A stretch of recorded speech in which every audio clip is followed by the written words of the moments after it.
دا مونږ وایو که الله مکه ستا د زبان درازۍ د وجې نه بد اخلاقۍ د وجې نه که ته خاوند طلاق کړې ته بیا درونو او د پلار په کور کې ډېر په ذلت باندې زندګي تېروي. دغې وجې نه علما فرمایي د 2 روپو خاوند د کروڑونو روپو ورونو او پلار نه بهتر دی. خاوند ستا لباس دی، ستا حیا ده، ستا عزت دی، ستا ایمان پې پوره کېږي، ستا بدن پې په دې باندې پټېږي. هن لباس لکم وانتم لباس لهن. لہذا کمپرومایز کول پکار دی.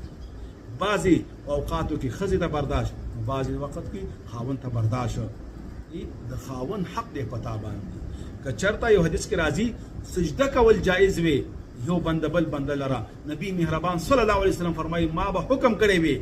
ښځو ته چې خپل خاوندانو ته سجده وکړي. یو ځل یو ملګري واقعه بیانوله، یو پیر صاحب سره ناست وم، وی ما هغه پیر پېژانده نه په دم پوهېده او نه په دین پوهېده. وی خلک به راتلل ورته ځان دمولو دپاره. وی دې کې یوه ښځه راله او هغه دا خبره وکړه چې زما خاوند بد اخلاقه دی او ما سره بد اخلاقي کوي او ما ته بدې ردې وایي او ما تنګوي. وی هغه پیر صاحب ځمکې ته لاس وړه غوندې تیږې راواخېسته کاڼې او هغه یې ووینځه او صفا سوتری کړ او هغه باندې دمونه واچول او بیا دې ښځې ته ورکړ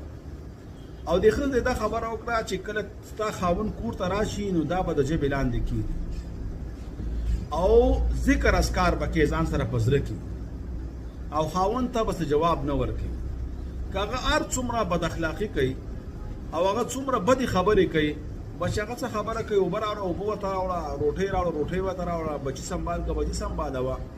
ځای برابر که ځای ورته برابروه، جامې کېده هغه ورته کېده او ورسره دا کاڼې د ژبې لاندې کېده. هفته لس ورځې پس راغی چې زما خاوند خو ټیک ټاک شو، بلکل ما سره بد اخلاقي نه کوي. نو هغه پیر صاحب سره ناست یو ملګری و، نو هغه حتی پیر صاحب ته خبره وکړه چې پیر صاحب موږ ته خو معلوم وي چې نه پیري او نه څه دم درځي او نه خپل لمونځ هم په ټایم باندې نه کوي، دا ستا دا دم څنګه وچلېده؟ وایي پیر صاحب په خندا شو چې دې دور کې اکثره ملامته ښځې وي لیکن په ځان باندې پوهېږي. یو خو خاوند راتلو سره دومره مطالبې د خاوند نه وکړي چې خاوند پرېشان او خاوند سترې ستومانه وي، د هغه دپاره اوبه پکار دي، روټۍ پکار ده، خدمت پکار دی او دا ورته غیبتونه شروع کړي، دا ورته فرمایشونه شروع کړي او دا د هغې د پریشانه کولو کوشش کوي. نو ما داسې چل وکړه چې دغه کاڼی مې ورکړه او دا تیږه مې ورکړه چې دا د جیبې لاندې کېږده، نو دې سره ورته دا ژبه بنده شي، دا خوله به یې بنده شي، دا به خبرې نه کوي، خاوند به تنګوي نه، خاوند به غلط غیبتونه نه کوي، غلط فرمایشونه به نه کوي، خوله به بنده ساتي. نو خاوند خو څه لیونی خو نه دی او نه سپی دی او نه څه بل زراور دی، هغه هم انسان دی او دې ښځې ته ضرورت دی او دا ښځې د ژوند اسانول دپاره کړې ده، د خپل خدمت دپاره او د دواړو ژوند د ښې طریقې سره تېرول دپاره یې کړې ده. نو چې کله دا خپله ژبه بنده کړي او بد اخلاقي نه کوي، نو که خاوند غصه وي نو هغه غصه دې سره ختمه شي چې هغه ورته اوبه راوړي او روټۍ ورته کېږدي او جامې ورته کېږدي، نو هغې هغه ستړیوالی هغه ختم شي، هغې ته دمه میلاو شي، راحت میلاو شي. که یو نیمه خبرې دا تیزه مو کې خاوند ځکه بار ستړی شوی وي، پریشانه شوی وي، ښځه خو په کور کې وي، ښه په آرام باندې ښه په عزت کې ناسته وي، نو چې کله هغه هر څه برداشت کړي نو بیا ښه تعلق وي، ښې خبرې وي. نو مقصد زما د خبرې دا دی چې ښځې ته پکار دي چې دا کې برداشت پیدا کړي، د خاوند مزاج ته وګوري، د خاوند طبیعت ته وګوري، هره خبره هر ټایم نه کوي، د هرې خبرې دپاره خپل یو خاص موقع وګوري، چې کله وګوري د چوټۍ ورځ ده، چې کله وګوري خاوند یې طبیعت جوړ دی، کله وګوري خاوند یې ښه دمه دی، ښه په کور کې ښه برابر دی، نو بیا یوه خبره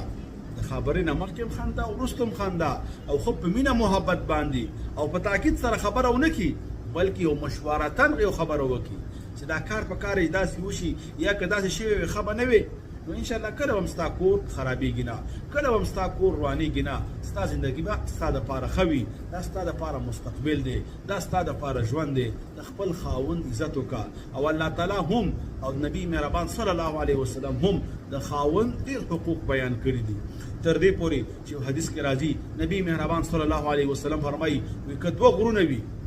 او خاوند حکم وکړي خپلې ښځې ته چې دا یو غر سپین دی او دا بل تور دی، د دې تور دا غر دا تیږي د سپین غر طرف ته را منتقل کا او د سپین غر دا تیږي تور غر طرف ته را منتقل کا وای دا کول ناممکن دي وای که چرته وکي بیا هم دا ښځه د خپل خاوند حق